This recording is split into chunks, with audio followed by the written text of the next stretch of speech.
બીજું એમાં એવું બી આવે કે આપણા જીવ મોટા થઈ શકે, નાના થઈ શકે. દીપકની જેમ આપણે દીપક નાના રૂમમાં રાખ્યું હોય તો એટલામાં અજવાળું આવે ને મોટામાં હોય તો વધારે અજવાળું આવે. ઓલો જે છે પ્રદેશ સંહાર વિસર્ગાભ્યામ પ્રદીપવત. હા, એટલે મેં પણ એ જ સાધનાથી મારા સેટ કહ્યું કે એ જ એમાં જ બધું સમાઈ જાય છે, એટલા જ એ જ અવગાહનામાં. હવે બરાબર છે, તમે લોકો થોડું થોડું જે સોચ્યું છે, પણ એક વાત છે, આકાશમાં એવી શક્તિ છે, આકાશમાં અવગાહન દેવાની એવી શક્તિ છે કે અનંત પરમાણુઓને એક પ્રદેશ ઉપર અવગાહન આપી શકે. અનંત પરમાણુઓને પણ એક આકાશ પ્રદેશ ઉપર અવગાહન આપી શકે છે. બીજું, બહુ જ ડિસ્ટર્બ છે, હોટમાં ચાલુ છે.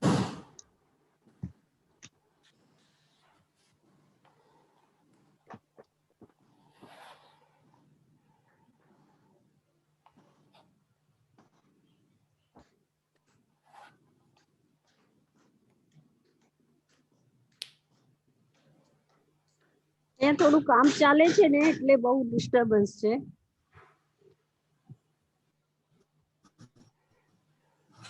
એટલે સાધનાજી મહારાજ એમ કે છે કે સ્પેસ એક્સપાન્ડ ને કોન્ટ્રાક્ટ થઈ શકે, કે space can expand space no Pradesh.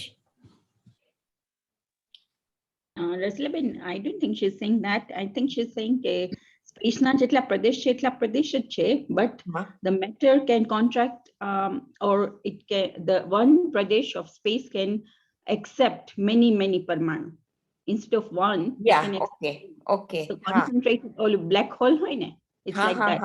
Atlu concentrated matter can stay in one pradesh. Okay. આપણને મેટર નું કે જીવ નું પૂછ્યું તું? પૂતગલ નું હતું as well. Okay. અનંત પૂતગલ કેવી રીતના રહી? હા.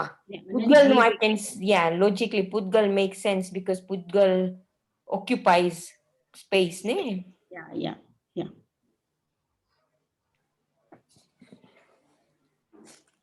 Thank you, Binaben. You're welcome. એ આવે ને કે આકાશનો સ્વભાવ જ છે સ્પેસ આપવાનું, અવગાહન, એ આવે. હા, આકાશનો સ્વભાવ છે, પણ પછી અનંત પૂતગલ કેવી રીતના રહે ઓર અનંત જીવ કેવી રીતના રહે એમ. Okay. What does Avganan mean? Space. It gives you space. જગ્યા. Okay.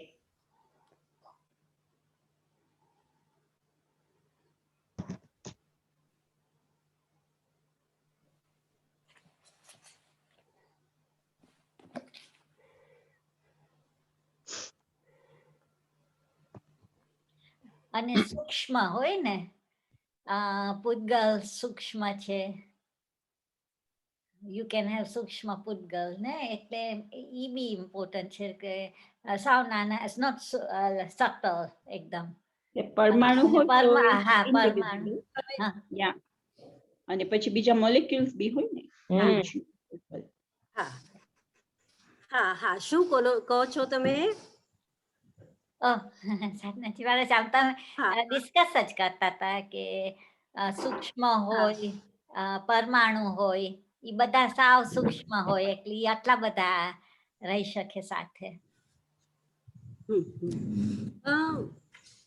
અત્યારે લગભગ એવું મેં વાંચ્યું હતું, એ તમને બધાને ખબર જ છે કે ઇલેક્ટ્રોન, પ્રોટોન, આ બધા જે પરમાણુઓ છે, આ પરમાણુઓના કારણથી જ આ વિશ્વ બને છે. આ મેઇન પરમાણુઓ છે કે એ એકબીજા સાથે જ્યારે સંગ્રહિત થાય છે અને આ વિશ્વનું નિર્માણ કરે છે. અને એક બીજી પણ શોધ થઈ છે કે એટલો નાનો મોલેક્યુલ એ લોકોએ શોધી કાઢ્યું છે, વિશ્વનું મૂળ બતાવે છે. તો આ બધા પરમાણુઓ એટલા સૂક્ષ્મ છે કે એ સૂક્ષ્મ પરમાણુઓનો મોટો જથ્થો પણ, અનંત પરમાણુઓનો મોટો એક જથ્થો એક જ આકાશ પ્રદેશ ઉપર ટકી શકે છે. એ પરમાણુ પૂતગલની એવી શક્તિ છે કે એ આકાશ પ્રદેશ ઉપર રહી શકે છે અને આકાશની પણ અવગાહન શક્તિ એવી છે કે એક પોતાના આકાશ પ્રદેશ ઉપર અનંત પરમાણુઓને રાખી શકે છે, અવગાહન આપી શકે છે. અને જેવી રીતે રીટાબેને કીધું હતું કે અનંત સૂક્ષ્મ જીવો છે અને જે બાદર જીવો છે એ ઘણા નથી. તો અનંત સૂક્ષ્મ જીવો, જેવી રીતે એક વૃક્ષ છે અને એ વૃક્ષની આટલી બધી શાખાઓ, પ્રશાખાઓ, એના આટલા બધા પત્તાઓ, એના આટલા બધા બીજો, પ્રત્યેકની અંદરમાં એક જે જીવ છે, તો આ એક પ્રત્યેક જીવની અંદરમાં પણ બીજા સૂક્ષ્મ જીવો છે અને એટલા બધા સૂક્ષ્મ જીવો છે કે એને ઘણી સ્પેસ નથી જોતી. અને બીજી વસ્તુ જે છે કે અનંત સૂક્ષ્મ જીવોને એ એક આકાશ પ્રદેશ ઉપર આ અવગાહન આપી શકે છે.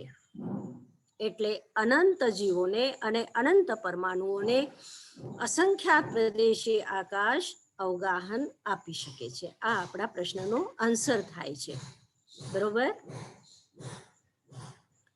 હવે આ વખતે એક બીજો પ્રશ્ન આપણે એના ઉપર વિચાર કરવાનું છે. કમલાબેન મને પૂનામાં મળ્યા હતા, લુંકડ, અને એને પ્રશ્ન પૂછ્યું હતું કે પોતાના પાછળના 2 ભાવ, 4 ભાવ, 5 ભાવ, 7 ભાવ જેટલા પણ આપણે જોઈ શકીએ, તો એ તો જાતિ સ્મરણ જ્ઞાનના કારણથી, અને જાતિ સ્મરણ જ્ઞાન મતિ જ્ઞાનની અંદર આવી જાય છે. પણ બીજાના ભવોને કેવી રીતે જોઈએ? એક વ્યક્તિ સામેવાળાના 5, 7, 10 જેટલા પણ ભવો જોતો હોય તો એ કેવી રીતે જુએ? કેવલ જ્ઞાનીની વાત અલગ છે કે મેઘ કુમારને ભગવાન મહાવીર કહે છે કે તારા પાછળનો ભવ હાથીનો હતો, તો એને તો કેવલ જ્ઞાન હતું. પણ એવા કોઈ વ્યક્તિ એમ કહેતા હોય કે હું તારા 5 ભવોને જાણું છું કે 3 ભવોને જાણું છું, તો એ કેવી રીતે કે? એ કયા જ્ઞાનમાં આવે? આ એક પ્રશ્ન છે. સમજમાં આવી ગયો ને? પ્રશ્ન તો ધ્યાનમાં આવી ગયો. હા. એટલે 5 જ્ઞાનમાં કેવલ જ્ઞાનને આપણે છોડી દઈએ, પણ મતિ, શ્રુત, અવધિ અને મનપર્યાય, આવા 4 જ્ઞાનના અંદરમાં કેવી રીતે આ બીજાના ભવને આપણે જાણી શકીએ? કયો જ્ઞાન છે કે જેનાથી આપણે બીજાના ભવોને જાણી શકીએ? આ એક પ્રશ્ન છે તમારા માટે. તમે વિચાર કરજો આવતા ક્લાસ માટે. હવે આજે આપણે તત્વાર્થ સૂત્ર બોલવાનું છે. 5મા અધ્યાયના કેટલા સૂત્રો થયા? આપણે 24 થયા. હા, આપણે બોલી લઈએ એક વખત. હા. રીટાબેન તમે બોલો. પંચમો અધ્યાય અજીવકાયા ધર્માકાશ પૂતગલા દ્રવ્યાણિ જીવાશ્ચ नित्यावस्थितान्य रूपीण पुद्गला आकाशादेक द्रव्याणि निष्क्रियाणि च असंख्येया प्रदेशा धर्माधर्मयो जीवस्य च आकाशस्थ्यानन्ता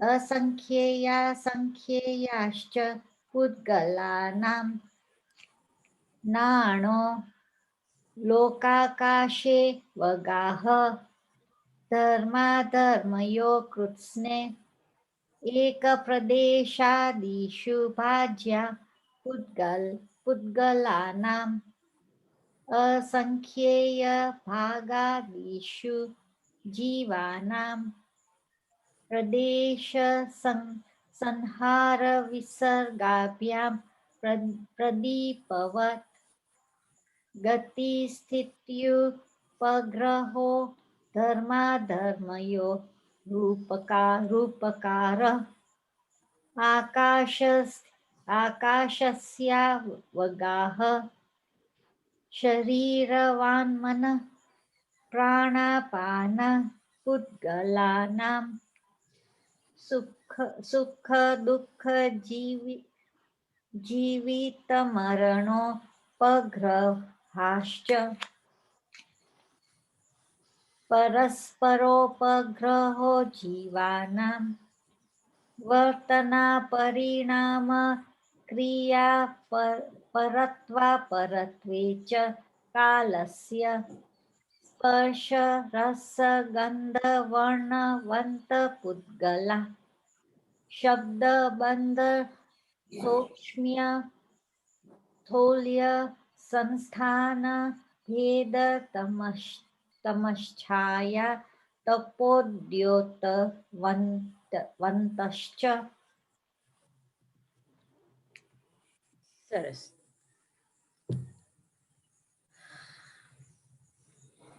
હવે કોઈ ક્વેશ્ચન છે આ સૂત્રોની અંદરમાં તમારે?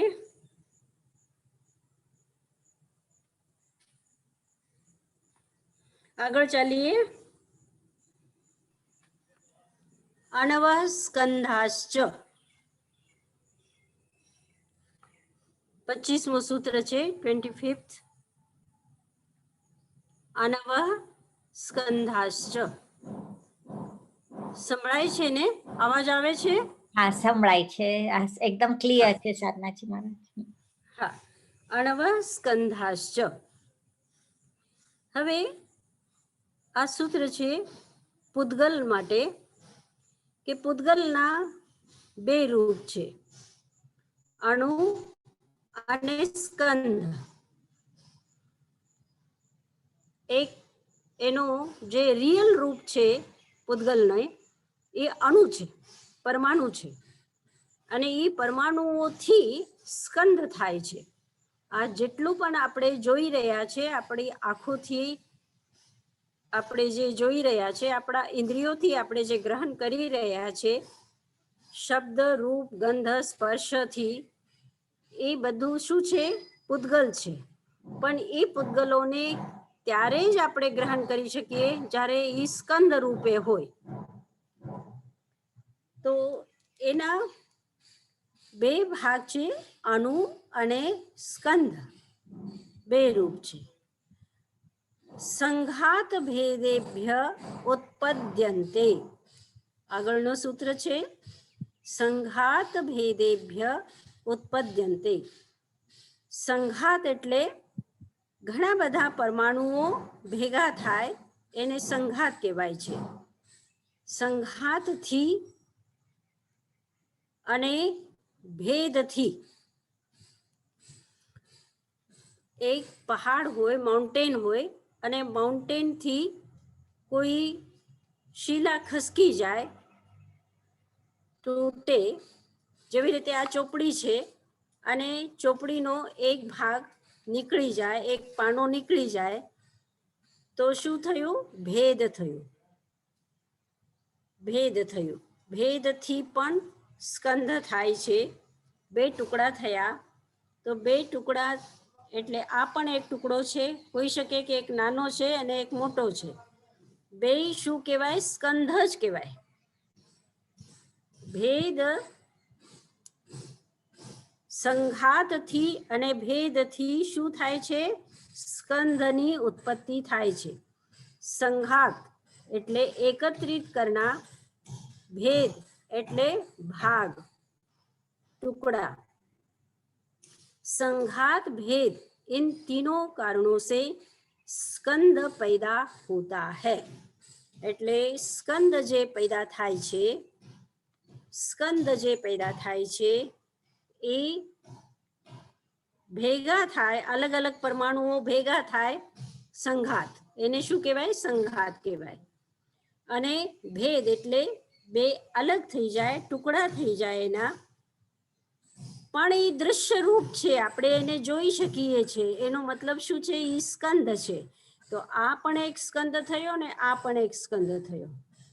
અને ભેદ સંઘાત બે માંથી ભેદ પણ થાય. જ્યારે તૂટે તો નાના નાના ટુકડા પણ એકદમ કણ, એકદમ ઝીણા ઝીણા કણ થઈ જાય અને બે ટુકડા અલગ થાય. એવી રીતે ભેદ અને સંઘાત બે સાથે એવું થાય તો પણ સ્કંદની ઉત્પત્તિ થાય છે. પણ અણુની ઉત્પત્તિ શેનાથી થાય? ભેદાદ અણુ. ભેદથી અણુ ઉત્પન્ન થાય છે. આમ તો સ્વાભાવિક રૂપે અણુ છે જ, પણ અણુ સંઘાતથી ઉત્પન્ન નથી થતું, મળીને ઉત્પન્ન ન થાય. અણુનો અર્થ જ એ છે કે એકલો હોય, એક જ હોય. એ જ્યારે મોટા મોટા સ્કંદ છે એ તૂટી જાય તો એમાંથી પરમાણુઓ વિખાઈ જાય, અલગ થઈ જાય છે. તો જે સ્કંદ છે એના તૂટીને એનાથી ભેદથી અણુની ઉત્પત્તિ થાય છે. ભેદાત અણુ. આગળ છે ભેદ સંઘાતાભ્યામ ચાક્ષुषा. नेत्र गोचर स्कंद होता है. જે સ્કંદ છે એ આપણે જેને જોઈ શકીએ છીએ એ સ્કંદ અણુઓનો જે પિંડ છે એ પિંડ તૂટે ભેદ સંઘાતાભ્યામ, ભેદથી, તૂટવાથી, અને સંઘાતથી એટલે એકબીજા સાથે જ્યારે આ પરમાણુઓ બધા ભેગા થાય તો જ આપણે એને જોઈ શકીએ છીએ. અણુ પરમાણુ આ જૈન દર્શનની એક વિશેષતા છે કે એ પરમાણુ પૂતગલને એવી રીતે માને છે કે જેના કારણથી આ સંસારની રચના થાય છે. સંસારની રચના આજ વિજ્ઞાન પણ માને છે કે અણુના કારણથી જ સંસારની રચના થયેલી છે. જૈન દર્શનનો એક મોટો સિદ્ધાંત એ છે કે કોઈ પણ ઈશ્વર એવો નથી બેઠેલો કે જેને આ સંસારની રચના કરી છે. કે એ બેઠો બેઠો ઝાડ બનાવે, પર્વત બનાવે, પહાડ બનાવે, મનુષ્ય બનાવે કે પ્રાણી બનાવે, એવો કોઈ ઈશ્વર નથી. આ સંસારની જે રચના થયેલી છે એ પરમાણુઓના કારણથી થયેલી છે. પરમાણુઓનું વૈચિત્ર્ય છે કે એ કોઈ વખત ભેગા થાય છે, કોઈ વખત તૂટે છે, અને તૂટીને એકદમ પરમાણુઓ જ થાય એવું નથી, પણ પરમાણુઓનું સમૂહ જ્યારે બે ભાગમાં હોય છે તો આમાં પણ અનંત પરમાણુઓ છે ને આ ભાગમાં પણ અનંત પરમાણુઓ છે. અસંખ્યાત પરમાણુઓ પણ પિંડ હોય છે, અનંત પરમાણુઓનો પણ પિંડ હોય છે, અનંત પરમાણુઓનો પણ પિંડ હોય છે. જે આપણી ઇન્દ્રિયો ગ્રહણ કરે છે એ બધા જ પિંડ રૂપમાં સ્કંદ રૂપમાં જે પરમાણુઓ છે એને જ આપણી ઇન્દ્રિયો ગ્રહણ કરી શકે છે. તો આ પરમાણુઓ માટે એટલે આ પૂતગલ પરમાણુઓ માટેનું આ પ્રકરણ છે. એટલે આ ચારેય સૂત્ર પૂતગલ પરમાણુઓની વૈચિત્ર્ય દશા બતાવે છે. હવે ઉત્પાદ વ્યય દ્રવ્ય યુક્તમ સત. સત એટલે અસ્તિત્વ. જે અસ્તિત્વ છે, જે છે, જેને આપણે કહીએ છીએ કે છે, તો આ છે શું છે? ઉત્પાદ વ્યય અને દ્રવ્ય આનાથી યુક્ત છે. જેવી રીતે સમુદ્રની અંદરમાં અલગ અલગ પ્રકારના, તમે કોઈ વખત સમુદ્રને જોયું હશે તો હર ક્ષણ રાત દિવસ એમાં શું થાય છે? તરંગ ઉઠે છે, ઉપર આવે છે અને પાછી તરંગ સમુદ્રમાં સમાઈ જાય છે. તો જે તરંગ ઉઠે છે એ સમુદ્ર જ છે.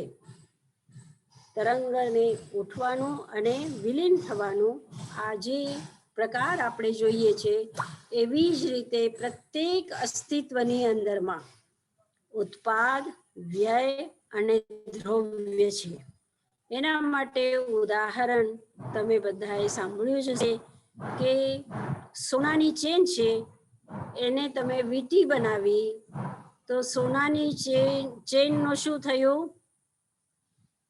વ્યય. અને ઉત્પાદ શું થયું? વીંટી. અને દ્રવ્ય શું છે? સોનાનું અસ્તિત્વ. સોનું મટ્યું નથી, સોનું એવું ને એવું જ છે. અને એમાંથી જે ચેન હતી એ ચેનનું સ્વરૂપ બદલાઈને વીંટીનું સ્વરૂપ આવી ગયું છે. તો ચેનનો સ્વરૂપનું વ્યય થયું અને વીંટીના સ્વરૂપનું અસ્તિત્વ આવ્યું. એ ઉત્પન્ન થયું, ઉત્પત્તિ થઈ એની. તો ઉત્પાદ વીંટીનો થયો, વ્યય ચેનનો થયો અને દ્રવ્ય જે છે એ સોનો એમને એમ છે. તો ઉત્પાદ વ્યય દ્રવ્ય યુક્તમ સત. ઉત્પન્ન થવું, વ્યય થવું અને તો પણ એનો અસ્તિત્વ એમને એમ રહેવું. દ્રવ્ય, ધ્રુવ એટલે અચલ, અટલ. તો આ ત્રણેયથી યુક્ત જે હોય એને સત કહેવાય. સત એટલે अस्तित्व. जो उत्पत्ति विनाश और स्थिरता से युक्त है उसे सत कहते हैं. આમાં કોઈને કઈ પૂછવું છે? કોઈને પૂછવું છે કઈ? उत्पत्ति, स्थिति तो पण व्यय, उत्पाद व्यय और द्रव्य, इन तीनों से युक्त जो होता है उसे क्या कहते हैं? द्रव्य कहते हैं. उसे द्रव्य कहते हैं, उसे अस्तित्व कहते हैं. उसका होना, अस्तित्व के होने में ही उसका व्यय भी है और उसकी उत्पत्ति भी है. उत्पत्ति भी होती रहती है, हर क्षण उत्पत्ति होती रहती है और हर क्षण व्यय होता रहता है और उसी में उसकी स्थिरता भी है. ये आज का विज्ञान भी मान रहा है. उसने ऐसे एक परमाणु पार्टिकल की एक कल्पना की है, उसकी खोज की है कि उसी के कारण से ये सारा संसार, मतलब वो कहता है कि वो एक पार्टिकल ऐसा है, पानी की तरह है, जिसके अंदर में इस संसार की उत्पत्ति होती है, व्यय होता है और फिर भी ये संसार बना रहता है. और अभी भी ये खोज जारी है. और पहले ये विज्ञान पदार्थवाद में मानता था. पदार्थवाद कहा जाता था. फिर उन्होंने इसमें खोज करते करते करते करते आज वे एक जो प्रोटॉन इलेक्ट्रॉन इन परमाणुओं पर आया है और उसके आगे भी वो खोज कर रहे हैं. जो कि जैन धर्म के ऊपर आधारित है। कहने का मतलब उत्पत्ति, स्थिति और व्यय, इन तीनों से युक्त जो होता है वो द्रव्य होता है, वो सत होता है। ठीक बात है। સાધનાજીમાં એક મથે મંદામાં हाँ हाँ પૂતગલમાં ને જીવમાં ખબર પડે ઉત્પાદ વ્યય, પણ આ દ્રવ્યાસ ધર્માસ્તિકા ને અધર્માસ્તિકામાં કઈ એવું એક્ઝામ્પલ છે કે ખબર પડે કે એમાં ઉત્પાદ વ્યય થાય છે?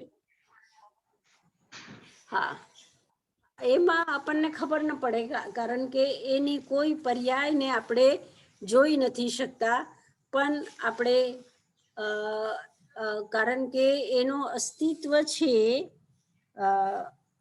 એની ક્રિયા, એનો જે ચલનમાં સહયોગી અને સ્થિતિમાં સહયોગી હોવાના કારણથી એના અસ્તિત્વને આપણે જાણીએ છીએ, પણ એની પર્યાયોને આપણે નથી જાણતા, એની પર્યાયોને આપણે નથી જાણતા. પણ એવું કહેવામાં આવે છે કે એની અંદરમાં, કારણ કે જેટલા પણ સદ્દ્રવ્ય છે એની અંદરમાં ઉત્પત્તિ, સ્થિતિ અને વ્યય છે. Thank you સાધનાજીમાં. આકાશની અંદરમાં પણ આપણે ક્યાં જોઈ શકીએ છીએ?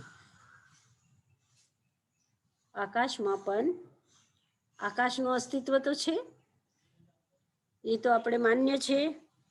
ધર્માસ્તિકાય અધર્માસ્તિકાયને નથી જોતા, એ ફક્ત જૈન ધર્મની જ માન્યતા છે. બીજા ધર્મ તો બધા આકાશને તો માને જ છે, જીવને માને છે, પૂતગલને માને છે અને આકાશને માને છે.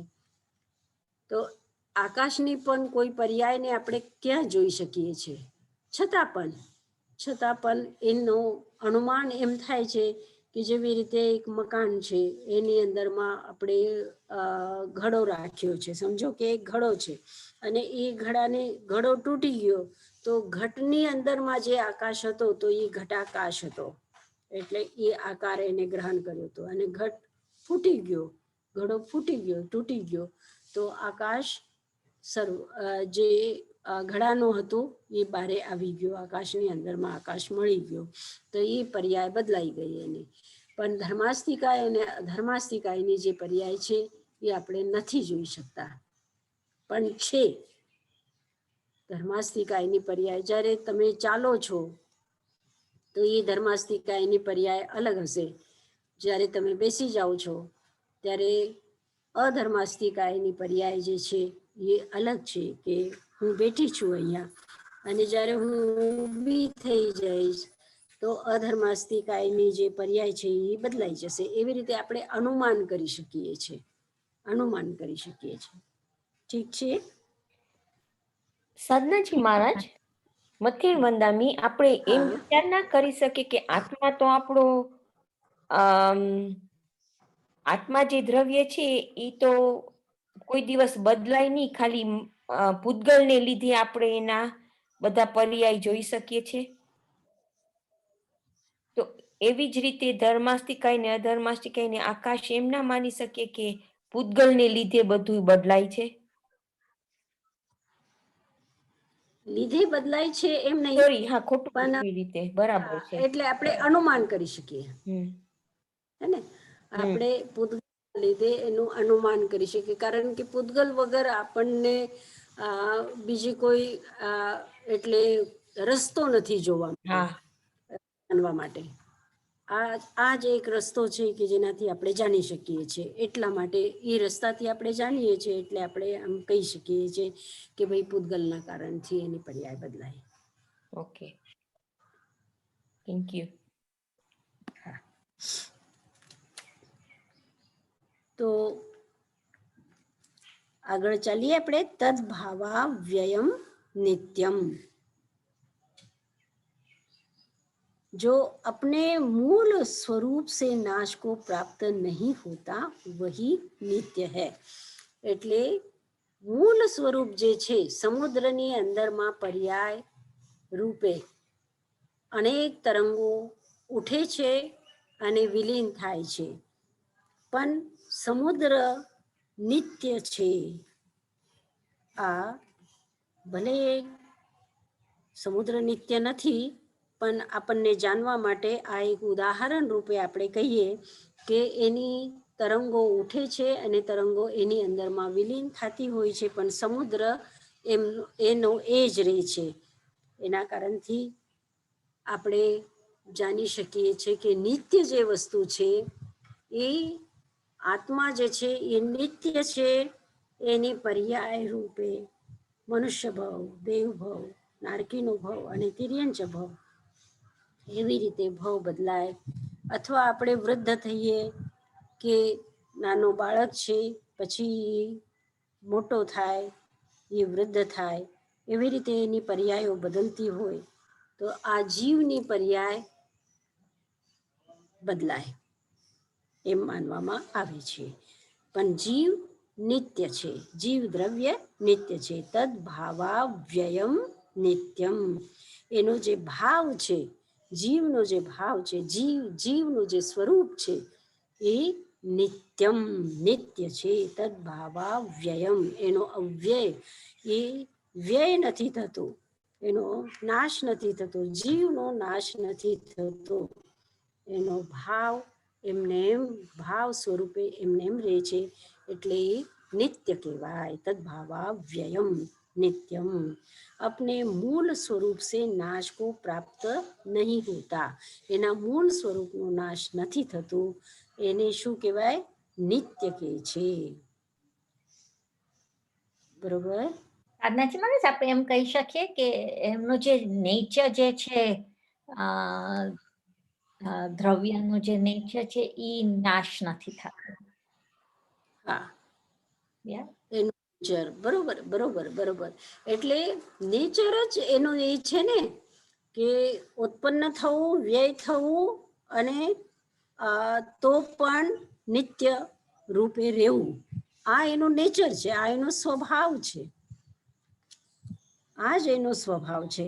એટલે હા, એમ પણ આપણે કહી શકીએ કે એનું જે સ્વરૂપ છે, નેચર એટલે જે એનું સ્વરૂપ છે, જીવનું જે સ્વરૂપ છે એ અજીવ રૂપમાં એ નથી થતું. જીવનું સ્વરૂપ જીવના સ્વરૂપમાં જ રહે છે. એ હંમેશા હંમેશા માટે જીવ રૂપે જ રહે છે, અજીવ રૂપમાં નથી પરિણત થતું. એને શું કહેવાય? નિત્ય કહેવાય. બરોબર? સાધનાજી મહારાજ, જે પહેલા કીધું કે ઉત્પાદ વ્યય દ્રવ્ય યુક્તમ સત, તો આ દ્રવ્યનું એક્સપ્લેન કરે છે કે દ્રવ્ય શું કહેવાય, એમ કહે છે? હા, દ્રવ્ય. દ્રવ્ય એટલે નિત્ય. દ્રવ્ય ધ્રુવનો અર્થ છે જે નિત્ય છે, સદાકાલ જે રહે છે એને નિત્ય કહેવાય, એને ધ્રુવ કહેવાય. उत्पत्ति स्थिति और उत्पत्ति स्थिति के अंदर में ध्रुवता, निश्चितता, नित्यता.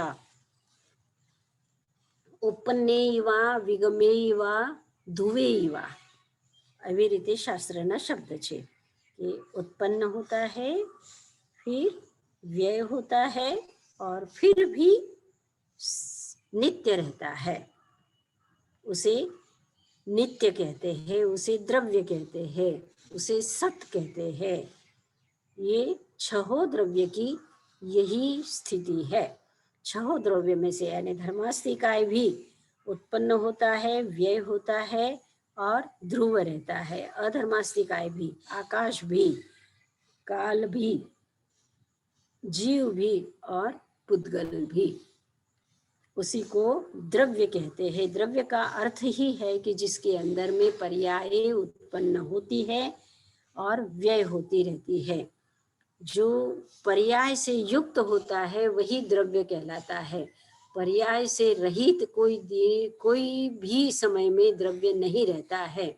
बिना पर्याय के द्रव्य रहता नहीं है और बिना द्रव्य के पर्याय रहती नहीं है. ठीक बात है? और कोई प्रश्न है इसमें? કોઈને કઈ પૂછવું છે? ભરતભાઈ ને કઈ પૂછવું છે? ના સાધનાજી મતે નંદામી હું ફરાય છો. આપ સાતામાં છો ને? हाँ हाँ, सातामा, सातामा। हाँ, तो आगे चले। अर्पिता नर्पित सिद्धे, આ 31મો સૂત્ર છે, અર્પિતા નર્પિત સિદ્ધે. તમને એક ઉદાહરણ પહેલા આપણે ચર્ચા કરેલી હતી કે એક જ્યારે છાશ બનાવતા હતા પહેલાના જમાનામાં, તો એ રસ્સી ખંભાને બાંધીને અને આ જે ઘૂંટણી છે એ છાશની અંદરમાં રાખતા હતા અને એવી રીતે મંથન કરતા હતા. મંથન જેને કહેવાય છે. તો એ રસ્સીને એક વખત ખેંચવાની છે અને એક વખત ઢીલી છોડવાની છે, ખેંચવાની અને ઢીલી છોડવાની. તો અર્પિત એને કે અર્પિત અને અનર્પિત એટલે મુખ્ય અને ગૌણ. મુખ્ય જ્યારે આપણે ખેંચીએ છીએ વસ્તુને એટલે એ રૂપમાં જોઈએ છે ત્યારે એ મુખ્યતા એને મળે છે, અને જ્યારે એ વસ્તુને છોડી દઈએ છીએ તો એ ગૌણ થઈ જાય છે. તો આ સૂત્રની અંદર એ કહેવા માંગે છે કે બે નય છે, એક अर्पित અને एक अनर्पित. वस्तु में अनेक धर्म होते हैं, उनमें से जो मुख्य रूप से वाच्य धर्म हो वह अर्पित, और जो गौण होने के कारण से तत्क्षण अवाच्य धर्म हो वह अनर्पित. इन दोनों नयों से वस्तु व्यवहार की सिद्धि होती है. કહેવાનો મતલબ છે કે એક વસ્તુની અંદરમાં અનેક ધર્મો હોય છે. આપણે જાણીએ છીએ કે આ જે રૂમાલ છે એ રૂમાલની અંદરમાં ઘણા બધા ગુણો છે, ઘણા બધા. જ્યારે હું કહું છું કે આ વ્હાઈટ છે, સફેદ છે, શ્વેત છે, તો શ્વેત છે આ કહેવાનું જ્યારે થાય છે એ સમયમાં આની અંદરમાં ધાગા છે, આ જે રૂઈથી બનેલું છે, સૂતી છે, સૂતનું બનેલું છે, મિલનું બનેલું છે કે હાથનું બનેલું છે, અનેક એની અંદરમાં ધર્મો હોઈ શકે છે. પણ જ્યારે હું કહું છું કે આ સફેદ છે તો સફેદને મેં મહત્વ આપ્યો છે, અને બાકી જે એના બધા ગુણો છે એને મેં શું કર્યું છે, ગૌણ કર્યું છે. એટલે અત્યારે એને હું મુખ્ય રૂપે બોલતી નથી, એને હું પ્રધાનતા નથી આપતી. પ્રધાનતા કોને આપી છે? એનો જે એક ધર્મ છે શ્વેતપણું, સફેદી જે છે એની, એને મેં મહત્વ આપ્યો, અને બીજાને બધાને શું કર્યું છે, અલગ કરીને રાખી દીધા. બીજા ઘણા બધા એના, હું માનું છું કે એની અંદરમાં બીજા ઘણા બધા ધર્મો છે, ઘણા બધા ગુણો છે, પણ એક ગુણને મેં પ્રધાનતા આપી તો એ અર્પિત કહેવાય. અને અનર્પિત એટલે જે ગૌણ જે છે એને મેં બાજુમાં કરી દીધું.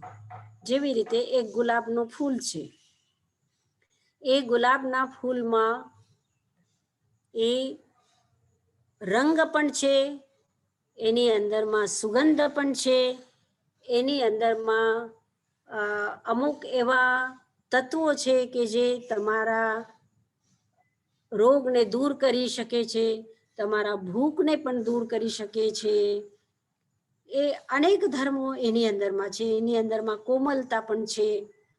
તો આ બધા ધર્મો હોવા છતાં હું જો એનો જે રંગ છે એને હું પ્રધાનતા આપું છું કે કેટલો સરસ એની અંદરમાં રંગ છે.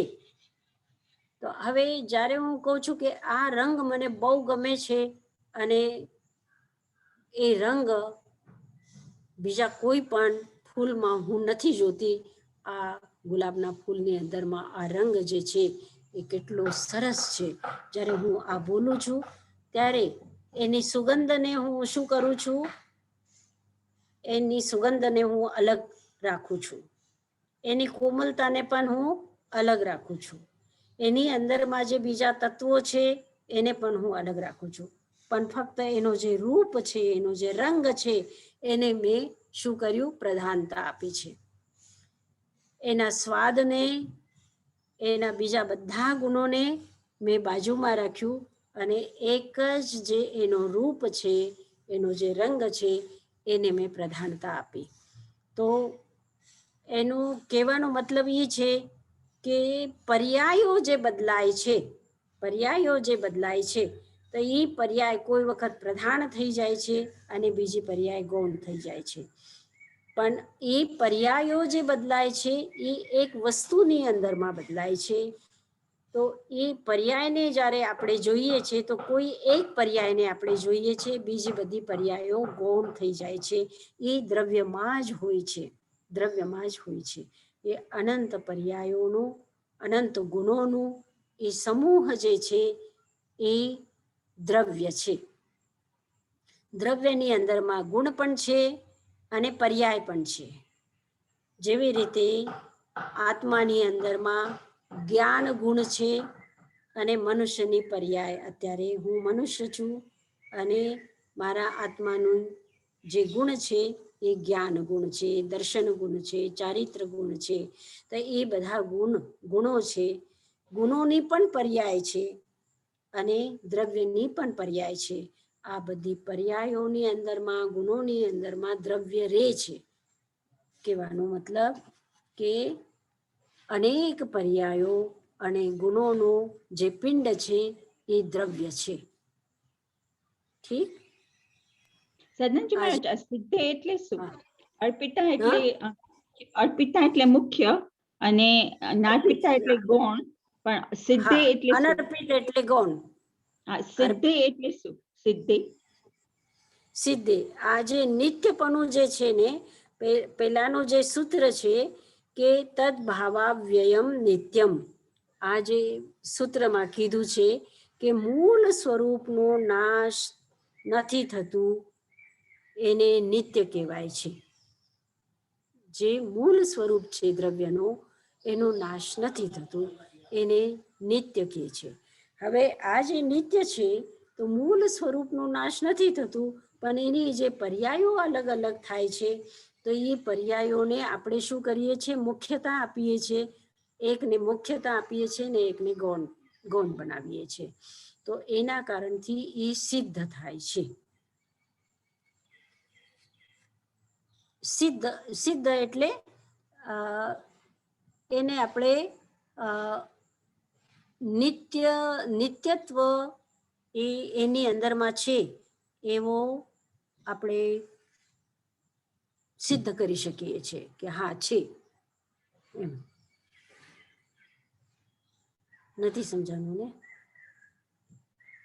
એટલે આમાં જે ઇંગ્લિશમાં કહે છે ને કે જે આપણને જાણવા મળ્યું એનાથી જે નથી જણાતું ને એ બી સિદ્ધ થાય છે, એ બી જણાય છે, એમ કે એમ ઇંગ્લિશમાં એમ કે છે. હા હા હા, એટલે એ છે એની અંદરમાં છે, એનું અસ્તિત્વ એની અંદરમાં છે, આ સિદ્ધ થાય છે એટલે જણાય છે એમ. આપણે એને પછી ફરીથી આપણે કહીશું. થોડું એને હજી વિસ્તારથી કહીશ. અત્યારે ફક્ત એટલું જ જાણવાનું છે આપણે કે પ્રત્યેક દ્રવ્ય ઉત્પાદ, વ્યય અને દ્રવ્યથી યુક્ત છે, એટલું આપણે જાણવાનું છે. એને હું વિસ્તારથી આવતા ક્લાસમાં આપણે કરીશું. ઠીક છે? ઠીક છે. બીજા કોઈ પ્રશ્ન છે? નહીં? ના. આપણો ટાઈમ થઈ ગયો છે તો હું મંગલ પાઠ કરું. હા. હા, એને હજી આપણે જરા આજે થોડું કઠિન છે વિષય, એ વિષયને હજી વિસ્તારથી આવતા સ્વાધ્યાયમાં આપણે જોશું. ઠીક છે?